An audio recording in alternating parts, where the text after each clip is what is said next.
அருட்பெருஞ்சோதி அருட்பெருஞ்சோதி தனிப்பெரும் கருணை அருட்பெருஞ்சோதி.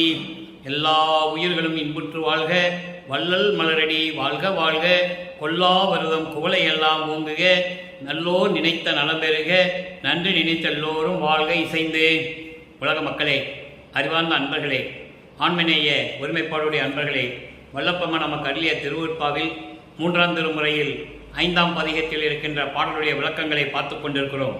5ஆம் பதிகம் சல்லாப வியன்மொழி.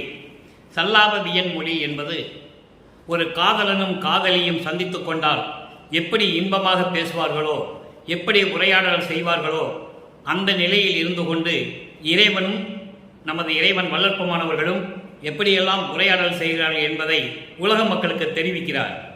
தன்னை ஒரு பெண்ணாகவும், அதாவது தன்னை காதலியாகவும் இறைவனை காதலனாகவும் வர்ணனை செய்து உலக மக்களுக்கு எப்படியெல்லாம் இறைவன் என் வீட்டிற்கு வந்தார், நானும் இறைவனும் எப்படியெல்லாம் பேசிக் கொண்டிருந்தோம் என்பதை உலக மக்களுக்கு தெரிவிக்கிறார்.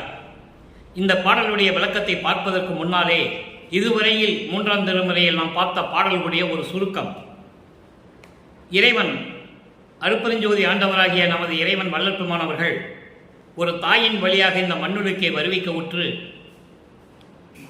சமரச சுத்த சன்மார்க்கத்தை உலக மக்களுக்கு தெரியப்படுத்த வேண்டும் என்பதற்காகத்தான் அருட்பெருஞ்சோதி ஆண்டவர் தன் மகனை இந்த மண்ணுலகுக்கு வருவிக்க செய்தார். அப்போ சமயங்களும் மதங்களும் மார்க்கங்களும் சூழ்ந்திருந்த காலகட்டங்களில் இந்த சமயங்களும் மதங்களும் மார்க்கங்களும் இறைவனை எப்படியெல்லாம் உருவகப்படுத்தின, ஈஸ்வர மூர்த்திகளை தத்துவத்தினுடைய தலைவர்களை எப்படி இறைவனாக சித்தரித்துக் கொண்டிருந்தன என்பதையும், அதே போல இந்த சமய தலைவர்கள், மத தலைவர்கள், மார்க்கத்தினுடைய தலைவர்கள் எல்லாம் மக்களை எப்படி அந்த நெறியிலே ஈடுபட செய்து வழிபட செய்தார்கள் என்பதையும் தெளிவுபட நமக்கு திருவுற்பாவிலே நமது இறைவன் வல்லற்பமான் அவர்கள் அருளியிருக்கிறார்கள். இந்த மண்டலுக்கு வருவிக்க உற்று 9 ஆண்டுகள் வரையிலும் வல்லற்பெருமானுக்கு நமது இறைவனுக்கு வயது கிடையாது. மண்ணுலைக்கு வருவிக்க உற்ற ஆண்டிலிருந்து என்று சொல்ல வேண்டும். வல்லற்பெருமான் அவர்கள் ஒவ்வொரு யுகத்திலும் இருந்து கொண்டிருந்தவர். கலியுகத்தினுடைய கடைசி திருவிளையாடல், தந்தையும் மகனும் சேர்ந்து கடைசியில் ஒரு திருவிளையாடல் செய்கிறார்கள். அதுதான் வல்லற்பெருமானவர்கள் இந்த மண்ணுலைக்கு வருவிக்க உற்றது.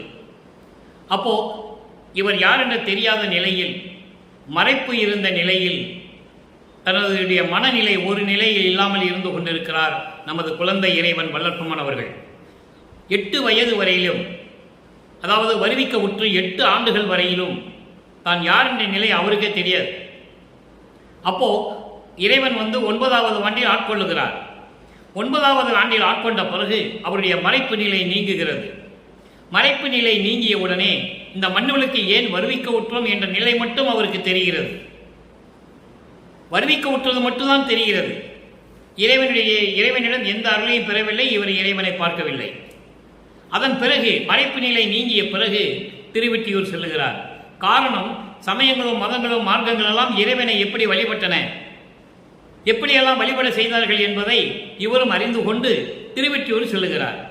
திருவெற்றியூர் சென்றால் இறைவனை பார்க்கலாம் என்று திருவெற்றியூர் செல்லுகிறார். அங்கே திருவெற்றியூர் சென்றவுடனே இவரை பார்த்த உடனே காட்சி கொடுத்து மறைந்து விடுகிறார் தியாகராஜ பெருமான்.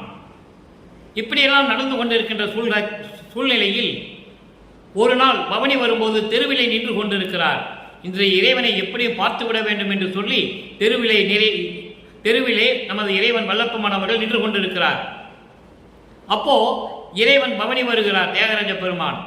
இவரை பார்த்த உடனே இவரை திரும்பி பார்க்காமல் தெருவழியாக ஓடுகிறார். இவனிடம் சிக்கிவிடக்கூடாது என்பதற்காக.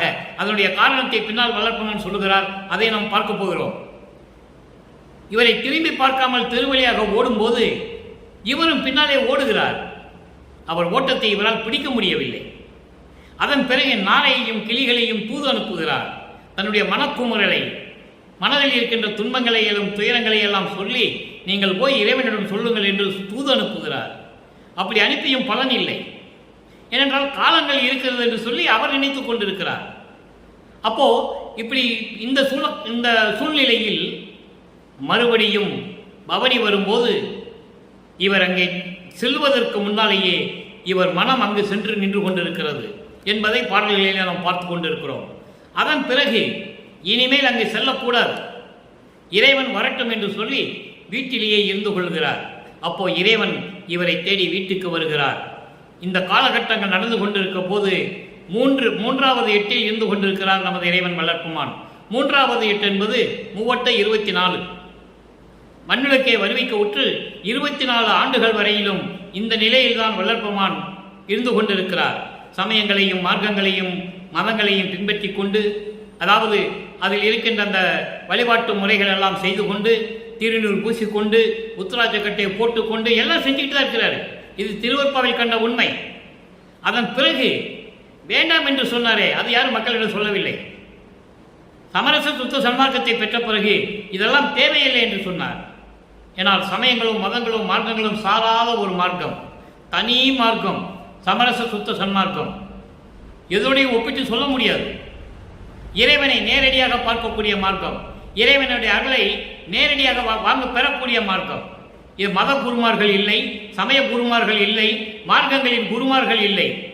ஒரு குருவை வைத்துக் கொண்டுதான் வணங்க வேண்டும் என்ற சூழ்நிலை சமரச சுத்த சன்மார்க்கத்தில் இல்லை என்பதை நான் பதிவு செய்ய கடமைப்பட்டிருக்கிறேன்.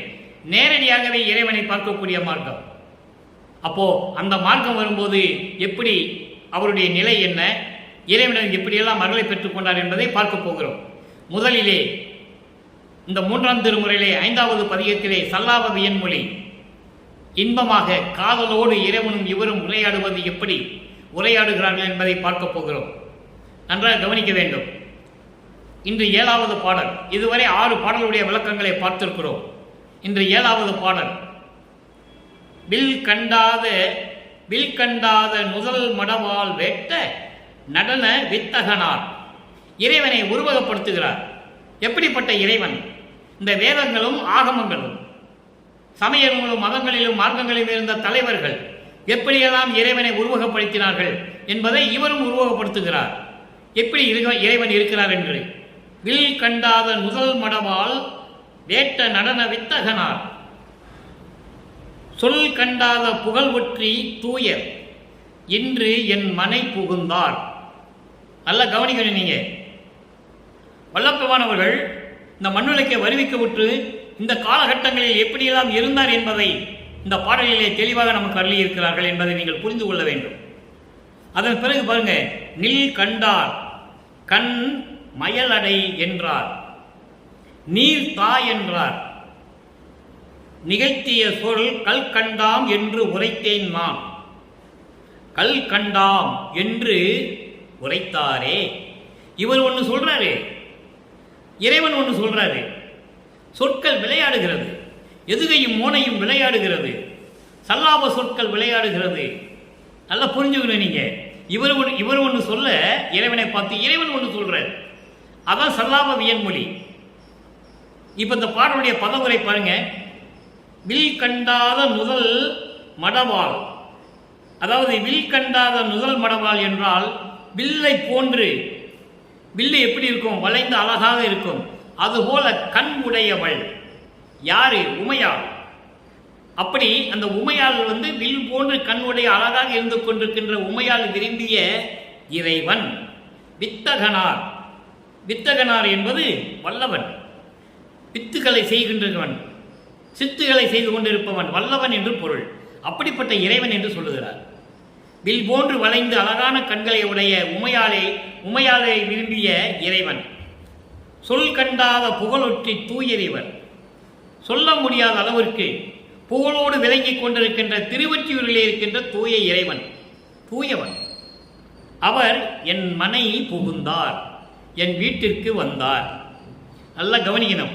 இதெல்லாம் உலக மக்களிடம் யாருமே சொல்லவில்லை. யார் சொன்னார்கள்?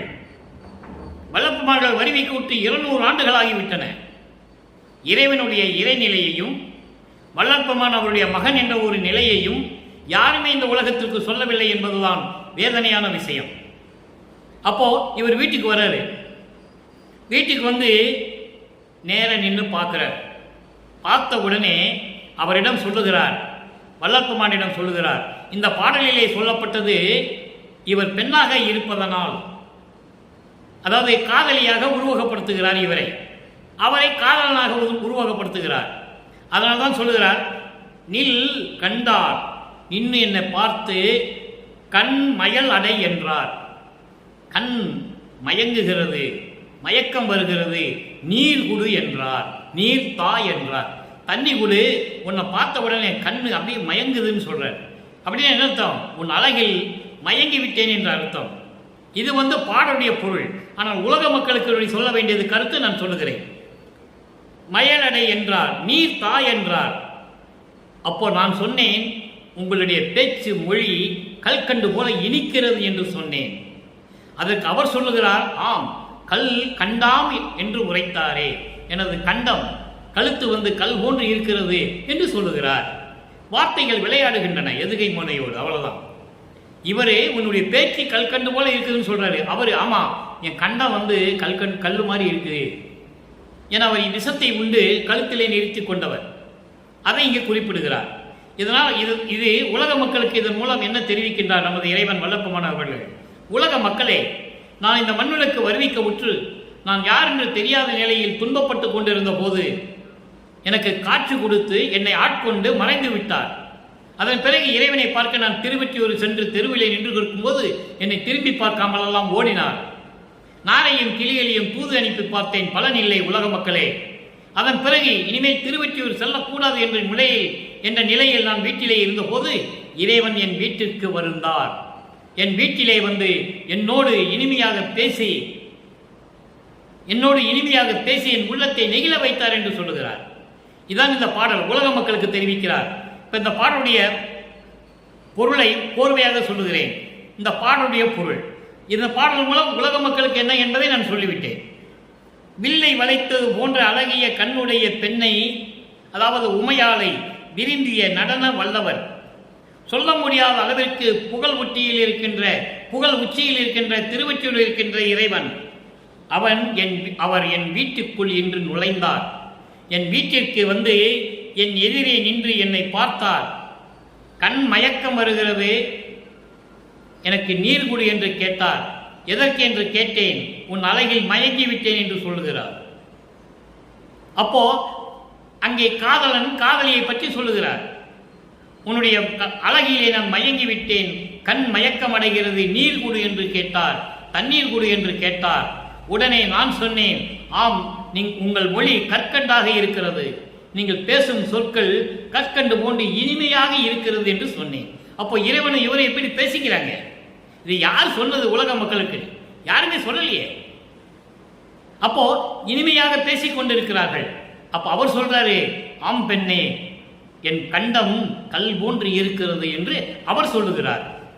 கண்டாம் என்று உரைத்தாரே, எனது கழுத்து தொண்டை இருக்கிறதே, அது கல் போன்று இருக்கிறது, உண்மைதான் என்று இவர் வார்த்தைகளை அவர் விளையாடி இன்பப்படுத்துகிறார்கள். ஆக இப்படியெல்லாம் இறைவனும் அவரும் கொஞ்சி குழாவி பேசியதையெல்லாம், அதான் சல்லாவ வியன்மொழி என்ற தலைப்பிலே நமக்கு இந்த பாடலை நமக்கு அருளியிருக்கிறார்கள். நம்மளை எல்லாம் படைத்து காத்து கொண்டிருக்கின்ற அருட்பெருஞ்சோதி ஆண்டவராகிய நமது இறைவன் வல்லப்பமானவர்கள். இப்போ இதே நிலை, இப்போ சமயங்களும் மதங்களும் மார்க்கங்களும் சூழ்ந்த நிலையில் இப்படியெல்லாம் இருந்து விட்டார், உண்மைதான். அதன் பிறகு இறைவன் சமரச சுத்த சன்மார்க்கத்தை கொடுத்த பிறகு அவருடைய அப்பாவாகிய தந்தையாகிய அருட்பெருஞ்சோதி ஆண்டவர் சமரச சுத்த சன்மார்க்கத்தை கொடுத்த பிறகு இதனுடைய நிலைகள் எல்லாம் எப்படி இருந்தது, இந்த சமயங்களிலும் மதங்களிலும் மார்க்கங்களில் இருந்தபோது எப்படியெல்லாம் துன்பப்பட்டார் என்பதையும், சமரச சுத்த சன்மார்க்கத்தை பெற்ற பிறகு எப்படி இறைவனானார், எப்படி அருட்பெருஞ்சோதி ஆண்டவரானார் என்பதையும் இப்போ நாம் பார்க்க போகிறோம். நன்றாக கவனியுங்கள். 6ஆம் திருமுறை சிற்சபை விளக்கம். அங்கே 3ஆம் திருமுறையிலே சமயங்களிலும் மதங்களிலும் மார்க்கங்களிலும் இருந்தபோது திருவொற்றியூரில் இருக்கின்ற இறைவன் என்று சொல்லுவார். சமரச சுத்த சன்மார்க்கத்தை பெற்ற பிறகு இந்த பிரபஞ்சத்திலே இருக்கின்ற ஒரே இடம் வடலூரில் சத்தியஞான சபை என்று சொல்லுவார். எத்தனையோ கோயில்கள், வைஷ்ணவ கோயில்கள், சிவ கோயில்கள் எத்தனையோ வந்திருக்கின்றன. ஆனால் உலகத்திற்கே ஒரே சத்தியஞான சபை வடலூரில் இருக்கின்றது ஒன்றுதான் என்பதை நீங்கள் புரிந்து கொள்ள வேண்டும். இறைவனால் கட்டப்பட்டது, உலக மக்களுக்காக. சிற்சபை விளக்கம். அருளுடைய சிற்சபையினுடைய விளக்கம் என்ன? இங்கேயும் 7வது பாடல். நாம் அங்கே பார்த்த சல்லாபவியன் மொழி 7வது பாடலுக்கு இங்கு ஒரு விளக்கம் இருக்கிறது என்பதை நீங்கள் புரிந்து கொள்ள வேண்டும். தூய நெஞ்சினேன் அன்று, அன்று நல்லா கவனிக்கணும், அன்றுனா என்று, உன்னால் வருவிக்க உற்று ஆட்கொண்ட பிறகு அன்று சமயங்களிலும் மதங்களிலும் மார்க்கங்களில் நான் இருந்தபோது கருணை சுகம் விளைந்திலேன் எனினும் பொய் உலக மாயம் வேண்டிலேன் வந்து நிற்கின்றேன் வள்ளலே உன்னன் மனக்குறிப்பு அறியேன் ஈய வாய்த்த நல் தருணம் ஈது அருளுக எந்தை நின் மலர் இணையடி அல்லால் தாயம் ஒன்றிலே தனிவடல் அரசே சத்திய சபை தனி பெரும்பதியே. இது பாடல். இப்போ அந்த பாடலில் இருக்கின்ற விளக்கம் பாருங்க.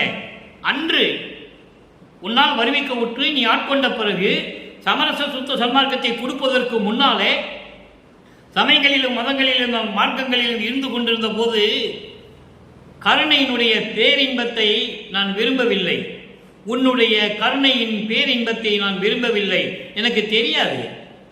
எனினும் பொய் உலக மாயம் வேண்டிலே, எனினும் இந்த பொய்யான உலக நடை, இந்த பொய்யான உலக வாழ்க்கை, இதனுடைய மாயைகளையும் மயக்கங்களையும் நான் வேண்டுவதில்லை. எனக்கு நான் வேண்டாம் என்று தான் சொல்லிக் கொண்டிருந்தேன், வேண்டாம் என்று சொல்லிக் கொண்டுதான் இருந்தேன். இப்போ உன் முன்னால் வந்து நிற்கின்றேன், இப்போ உன் முன்னால் வந்து நிற்கின்றேன். வள்ளலே உன் மனக்குறிப்பு அறியே. உன் உள்ளத்தில் என்ன நினைச்சிட்டு இருக்க, உன் உள்ளத்தில் என்ன இருக்கிறது என்று எனக்கு தெரியவில்லை. ஈய வாய்த்த நல் தருணம், எனக்கு அருள் கொடுப்பதற்கு இது சரியான நேரம், இதுதான் சரியான நேரம். உன்னுடைய அருளை எனக்கு கொடுப்பதற்கு இது சரியான நேரம். ஈது அருளுக, இப்பொழுது எனக்கு அருளுக, நீ எனக்கு அருள வேண்டும். கருணை வழங்குவதற்கு, கருணையும் தயவையும் கொடுப்பதற்கும் எல்லா அருள்களையும் கொடுப்பதற்கும் இதுதான் நல்ல நேரம். இப்பொழுது நீ கொடுப்பாயாக, அருள்வாயாக என்று சொல்லுகிறார். எந்தை, எனது தந்தையே, எனது தந்தையே, நின் மலர் இணையடி அல்லால் உன்னுடைய அருள் வல்லமை படைத்த திருவடிகளை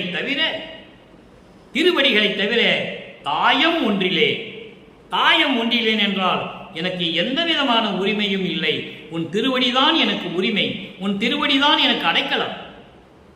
நீ எனக்கு அருள் தருவாயாக என்று சொல்லுகிறார். தனி வடல் அரசே, ஒப்பற்ற அருள் சிறப்புடைய வடலூரில் இருக்கின்ற அருட்பெருஞ்சோதி ஆண்டவரே, எனது தந்தையே, சத்திய சபை, சத்தியஞான சபையில் இருக்கின்ற தனி பெரும்பதி என்று சொல்லுவார். அற்புதமான வரி அது. தனி பெரும்பதி, யாரிடம் ஒப்பிட முடியாத இந்த ஈஸ்வர மூர்த்திகளையும் தத்துவத்தினுடைய தலைவர்களையும் இவர்களுக்கெல்லாம் நிகரில்லாத ஆதியும் அந்தமெல்லாம் தோன்றிய அருட்பெருஞ்சோதி என்று சொல்லுகிறார். அதான் தனி பெரும்பதி, யாரிடம் ஒப்பிட முடியாத இறைவன். அடுத்த ஒரு நிலைக்கு விளக்கம் பாருங்க. இப்போ திருவொற்றில் இருக்கின்ற இறைவன் சொல்லுவார், அந்த நிலைகள் இருக்கும்போது, அப்போ எனக்கு கருணை என்னன்னு தெரியாது, இருந்தாலும் நான் பொய் உலகையை நான் விரும்பாம தான் இருந்தேன். இப்போ உங்ககிட்ட வந்து நிற்கிறேன், உலக மக்களுக்கு சொல்லுகிறார், எனக்கு அருள்வாயாக என்று சொல்லுகிறார். அடுத்து ஒரு விளக்கம், 18வது பதிகம், திரு கதவம் திறத்தல் 7வது பாடல். சல்லாவவியன் மொழிக்கு 7வது பாடலுக்கு இங்கே விளக்கம் இருக்கிறது, முடிவான விளக்கம். நன்றாக கவனியுங்கள். கூறுகின்ற சமயமெல்லாம் மதங்கள் எல்லாம் பிடித்து, எவ்வளவு அற்புதமாக சொல்றான்னு கவனிக்கணுவீங்க. அப்போ அவர் சமயங்களிலும் மதங்களிலும் மார்க்கங்களில் இருந்தபோது எப்படி இருந்தார் என்று சொல்லிவிட்டார். அதை விட்டு நீங்கிய பிறகு அதை பற்றி என்ன சொல்ற பாருங்க. சமயங்களையும் மதங்களையும் கூறுகின்ற, சமயமெல்லாம் மதங்கள் எல்லாம் பிடித்து கூவுகின்றார், பலன் ஒன்றும் கொண்டு அறியார், வீணே நீருகின்றார், மண்ணாகி நாறுகின்றார். அவர் போல் நீடு உலகில் அழித்துவிட நினைத்தேனோ, நீடு உலகில் அழிந்துவிட நினைத்தேனோ, நிலைமேல் ஏறுகின்ற திறம் விளைந்தேன், ஏற்றுவித்தாய் அங்கே இலங்கும் திருக்கதவம் திறந்து இன்னமுதம் அளித்து தேறுகின்ற மெஞ்ஞான சித்தி உறப் புரிவாய், சித்த சிகாமணியே, திருநட நாயகனே. இது பாடல். சமயங்களிலும் மதங்களிலும் மார்க்கங்களில் இருந்தபோது எந்த பலனும் இல்லை, எந்த அருளும் இல்லை. அதன் பிறகு கூறுகிறார், கூறுகின்ற சமயமெல்லாம், கூறுகின்ற என்றால் உலகில் சொல்லப்படுகின்ற உருவாக்கப்பட்ட அந்த சமயங்கள் எல்லாம், மதங்கள் எல்லாம், சமயங்கள் எல்லாம் என்பது சைவ சமயம், வைஷ்ணவ சமயம், கௌவாரம், சௌரம், கணபத்தியம், சாகதம், ஒவ்வொன்றுக்கும் மாறுபட்டது எல்லாமே. வேறுபட்ட முரண்பட்ட கருத்துக்கள் உடையது. இப்படி உலகில் கூறப்பட்ட சமயங்கள் எல்லாம் மதங்கள் எல்லாம் பிடித்து கொண்டு இந்த உலக மக்கள் கூவுகின்றார், புலம்பிக் கொண்டிருக்கிறார்கள். இதற்கெல்லாம் பின்பற்றி கொண்டு இந்த உலக மக்கள் புலம்பிக் கொண்டிருக்கிறார்கள். பலன் ஒன்றும் கண்டறியார், எந்த பலனும் அவங்கள் பார்த்ததில்லை, அனுபவித்ததில்லை. துன்பங்களையும் துயரங்களையும் தான் அனுபவித்துக் கொண்டிருக்கிறார்கள். வீணே நீருகின்றார், இறந்த பிறகு நீருகின்றார் என்ன, சாம்பலாகின்றார்கள். இறந்த பிறகு சிலர் உடம்பை எரிக்கின்றார்கள், சிலர் மண்ணில் புதைக்கின்றார்கள். மண்ணாக நாறுகின்றார் என்று சொல்லுகிறார். நாறுகிறார் என்பது சமாதி வைப்பது, குழி தோண்டி மண்ணை தோண்டி உள்ள போட்டு புதைச்சுகிறது, அது மண்ணாக நாறுகின்றார் என்று சொல்லுகிறார். ஆக இடுகாட்டில் எரிகிறார்கள், அதாவது சுடுகாட்டில் எரிகிறார்கள், இடுகாட்டில் மண்ணாக நாறுகின்றனர். அவர் போல் அவங்களை போல மதங்களையும் சமயங்களையும் மார்க்கங்களையும் பற்றி கொண்டு வீணாக நாட்களை கழித்துக் கொண்டு புலம்பிக் கொண்டு அலறிக்கொண்டு கதறிக்கொண்டு இறுதியில் இறந்து போகிறார்கள். இறந்து போன பிறகு அந்த உடம்பை சுடுகிறார்கள், இடுகிறார்கள். அதுபோல நான் நினைத்தேனா, அதுபோல என்னை நினைக்கிறாயா நீ? இந்த நீடு உலகில் அழிந்து விட நினைத்தேனோ? அப்படியெல்லாம் இருக்க முடியாது. நீடு உலகில், இந்த பெரிய உலகில் நான் அப்படியெல்லாம் இருக்க முடியாது. நிலை மேல் ஏறுகின்ற திறம் விளைந்தேன். நிலை மேல் என்பது 16வது நிலை, கடவுள் நிலை. சரியை கிரியை யோகம் 12 நிலைகளை கடந்து அது சமயங்களையும் மதங்களையும் மார்க்கங்களையும் சார்ந்தது.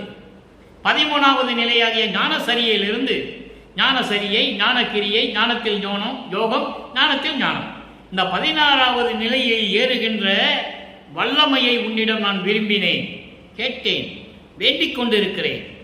அந்த நிலையை நீ எனக்கு தர வேண்டும். அதோடு மட்டுமல்ல, இன்னமுதம் அளித்து, இன்னமுதம் என்பது அருள் அமுதம், அருள் அமுதம் அளித்து தேறுகின்ற மெஞ்ஞான சித்தி உற புரிவாய். தேறுகின்ற என்பது அருள் வல்லமை படைத்த மெஞ்ஞான சித்தி. நான் ஏற்கனவே கூறியிருக்கிறேன், ஞானம் வேறு, மெஞ்ஞானம் வேறு. இந்த பிரபஞ்சத்தில் தோன்றிய கோடான கோடி பேர்கள், அவங்கள் முனிவர்களாக இருந்தாலும் சரி, ரிஷிகளாக இருந்தாலும் சரி, சமய குறவர்கள் இருந்தாலும் சரி, யாராக இருந்தாலும் சரி, கர்ம சித்தி யோக சித்தியோட போனவங்க ஞான சித்தி தான் மெஞ்ஞான சித்தி. மெஞ்ஞான சித்தி தான் கடவுள் நிலையில் இருக்கின்ற இறைவன், இறைநிலையில் இருக்கின்றது. அப்படிப்பட்ட ஞான சித்தியை எனக்கு சேருமாறு நீ அருள் புரிய வேண்டும். அதான் சொல்றாரே, தேறுகின்ற அருள் வல்லமம் கொண்ட ஞான சித்தியை பெறுமாறு எனக்கு நீ அருள் செய்ய வேண்டும். எப்படி கேட்கிறார் பாருங்க. சித்த சிகாமணியே, என் உள்ளத்தில் அமர்ந்திருக்கின்ற சமரச சுத்த சன்மார்க்க தலைவனே, திருநட நாயகனே, எனக்கு அருள்வாயாக என்று சொல்லுகிறார். அடுத்து பாருங்க, அற்புதமாக இருக்கும். இதெல்லாம் யாருமே உலக மக்களுக்கு சொல்லவில்லை. வல்லற்பவனை பற்றி சொல்லவே இல்லை. சோறு கூட சொன்னார், ஒரே வரியில முடிச்சுக்கிட்டாங்க, அவ்வளவுதான். அவருடைய கடவுள் நிலை என்ன, எப்படி, எதுக்காக இந்த மண்ணுக்கு வருவிக்க விட்டார், அவர் 1ஆம் திருமுறையிலிருந்து 4ஆம் திருமுறைக்கு எப்படியெல்லாம் தன்னுடைய நிலையை கூறுகிறார், இதெல்லாம் மக்கள்கிட்ட யாரும் சொல்லலை. அந்த தகுதியை அந்த மக்களிடம் சொல்ல வேண்டிய ஒரு திறத்தை எனக்கு இறைவன் அருளி இருக்கிறான். நான் சொல்லிக் கொண்டிருக்கிறேன். இறைவனுடைய தயவையும் கருணையும் கிடைத்தால்தான் இந்த விளக்கங்களால் சொல்ல முடியும், இல்லைன்னா கண்டிப்பாக முடியாது. இப்போ தனித்திரளங்கள்னு ஒரு பதிகம், 110வது பதிகம், அதில் 17வது பாடல். இங்கே 7வது பாடல் சல்லாபவியன் மொழியில 3ஆம் திருமுறைக்கு 7வது பாடலுக்கு அங்க 17வது பாடல்ல ஒரு விளக்கம் இருக்கு. அம்பலத்தை ஆடுகின்ற ஆரமுதே, அரசே, ஆனந்த மாக்கடலே. அங்கே இறைவனை எப்படி உருவப்படுத்துவார்? வில்லை வைத்துக் கொண்டிருப்பவர், காலை வாகனத்தில் வருகின்றவர், மண்டை ஓடுகளை மாலையாக போட்டு கொண்டவர், சுடுகாட்டுக்கு போய் இறந்தவர்களுடைய உடைய சாம்பலை உடம்பாக பூசிக்கொண்டவர், இப்படியெல்லாம் சொல்லுவார் 3ஆம் திருமுறையிலே. ஆனால் சமரச சுத்த சன்மார்க்கத்தை பெற்ற பிறகு, அருட்பெருஞ்சோதி தான் இந்த பிரபஞ்சத்தை படைத்த இறைவன் என்ற நிலையை வந்த பிறகு, அந்த மத தலைவர்களையும் அந்த ஈஸ்வர தத்துவ தலைவர்களையும் எல்லாம் படைத்ததே இவர்தான். நிலைகள் மாறுகிறது, அருட்பெருஞ்சோதி ஆகிறார். அப்போ அம்பலத்தை ஆடுகின்ற ஆரமுதே, அரசே, ஆனந்தமா கடலே, அறிவே, மெய்யறிவே என்று பொருள். என் அன்பே, உம்மர்கட்கே அன்றி இந்த உலகற்கும் அருள்வான், ஒளிர்கின்ற ஒளியே, மெய் உணர்ந்தோர்தம் உறவே எம்பலத்து தேவா, எம்பலத்து தேவாகி எனக்கு எளிமையும் நற்றுணையாய் என் உள்ளத்தே விளங்குகின்ற என் இறையே, எனது செம்பதத்தே மலர் விளங்க கண்டுகொண்டேன், எனது சிறுமையெல்லாம் தீர்ந்தேன், மெய் செல்வம் அடைந்தேனே, மெய் செல்வம் அடைந்தேனே. இது பாடல். அந்த பாடலுடைய விளக்கம் பாருங்க. அம்பலத்தில் ஆடுகின்ற அரசே, திருச்சி சம்பளத்திலே, அண்டங்களிலே திருச்சி சம்பளம், இங்கே சத்தியஞான சபை. சத்தியஞான சபையிலே அருள் நடனம் செய்து கொண்டு அருளாட்சி செய்து கொண்டிருக்கின்ற இறைவனே, ஆர் அமுதே, அமுதம் போன்ற இறைவனே, அரசே, ஆனந்தமா கடலே, பேரின்பமான அருப்பெருஞ்சோதி ஆண்டவரே, மெய்யறிவான இறைவனே, மெய்யறிவுக்கு தான் முக்காலத்தையும் உணர்ந்த இறைவன். அறிவு வேறு, மெய்யறிவு வேறு, ஞானம் வேறு, மெஞ்ஞானம் வேறு, சிவன் வேறு, சிவம் வேறு, எல்லாம் வேறுபாடுகள். என் அன்பே, உம்மர்கட்கே அன்றி தேவர்களுக்கு மட்டுமல்லாமல், உம்பர்கள் என்பது தேவர்கள், விண்ணுலகத்தில் இருக்கின்ற தேவர்கள் மட்டுமல்லாமல் இந்த உலகத்தில் இருக்கின்றவர்களுக்கு கூட நீ அருள் செய்து கொண்டிருக்கிறாய். உண்மைதான். ஒளிர்கின்ற ஒளியே, அருப்பெருஞ்சோதியே, ஒளிகின்ற ஒளியே என்றால் அருப்பெருஞ்சோதியே, மெய் உணர்ந்தோர்தம் உறவே, மெய் உணர்ந்தோர்தம் உறவே, சமரச சுத்த சன்மார்க்கத்தை தெரிந்து கொண்டவர்கள், கொலையும் புலையும் தவிர்த்தவர்கள், சமயங்களையும் மதங்களையும் மார்க்கங்களையும் சாராதவர்கள், அவர்கள்தான் மெய் உணர்ந்தவர்கள், உண்மையை தெரிந்து கொண்டவர்கள், உண்மை கடவுளை அறிந்து கொண்டவர்கள், இயற்கை உண்மை விளக்க கடவுளை அறிந்து கொண்டவர்கள், அருப்பெருஞ்சோதியை அறிந்து கொண்டவர்கள். அவர்களுடைய உறவே எப்படி சொல்றார் பாருங்க. அகவினத்தார் புறவினத்தார் என்று சொல்லுவார். அற்புதமான நிலைகள் எல்லாம் உண்டு திருவற்பாவிலே. அவர்களையும் படைத்தது, புற இனத்தாரையும் படைத்தது இறைவன் தான், இல்லை என்று சொல்ல முடியாது. ஆனால் அதே நேரத்தில் இறைவன் சொன்னதை அவர்கள் கடைபிடிக்கவில்லை. அதனால் புற இனத்தார் என்று சொல்லுகிறார்.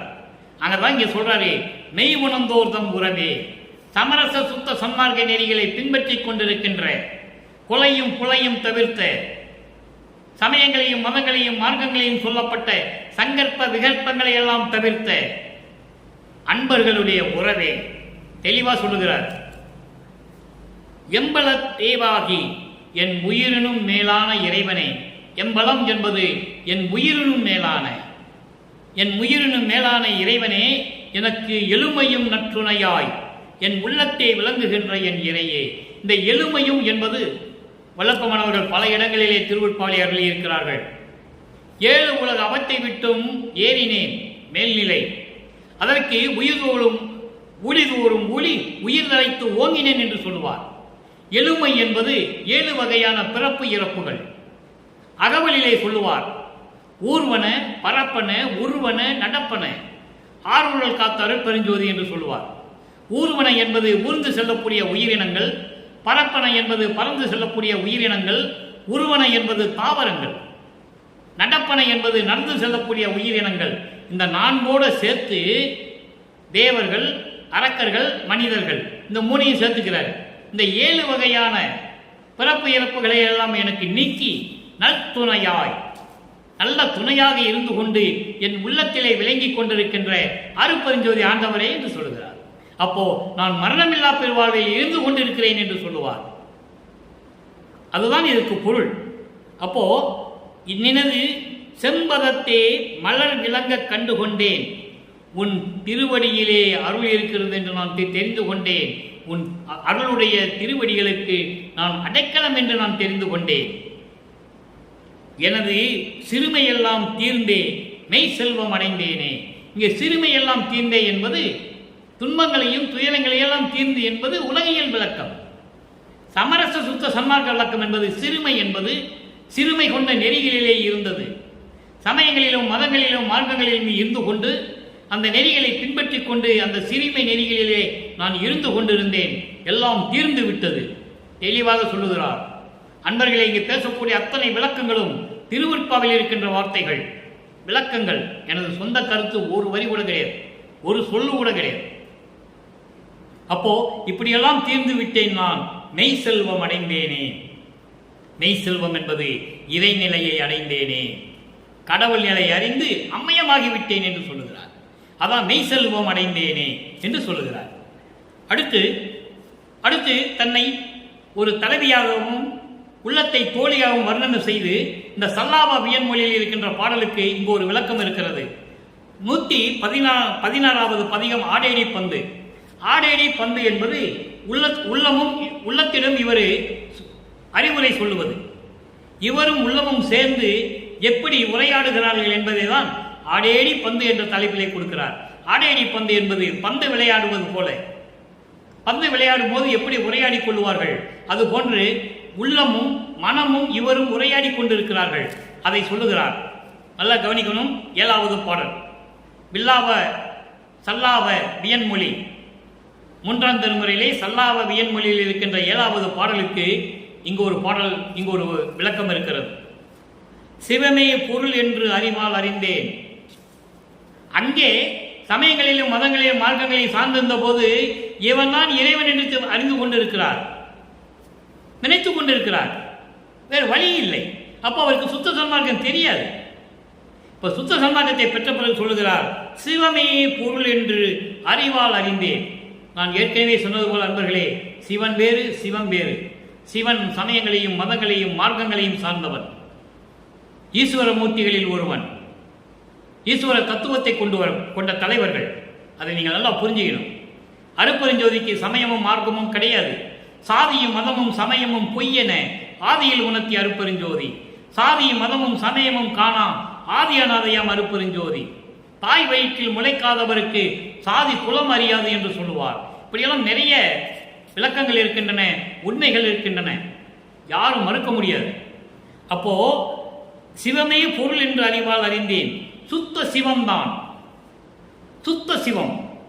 அந்த சிவன்தான் அருப்பெருஞ்சோதி ஆண்டவர் என்று என்னுடைய மெய்யறிவால் அறிந்து கொண்டேன். உன்னை நான் விட மாட்டேன். மற்றவங்களை நீ ஏமாற்றலாம், திருவடையால் செய்யலாம், நான் உன்னை விட மாட்டேன்னு சொல்றேன்.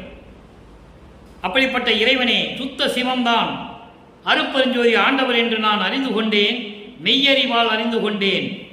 செத்தாரை மீட்டுகின்ற திண்மையை பெற்றேன்.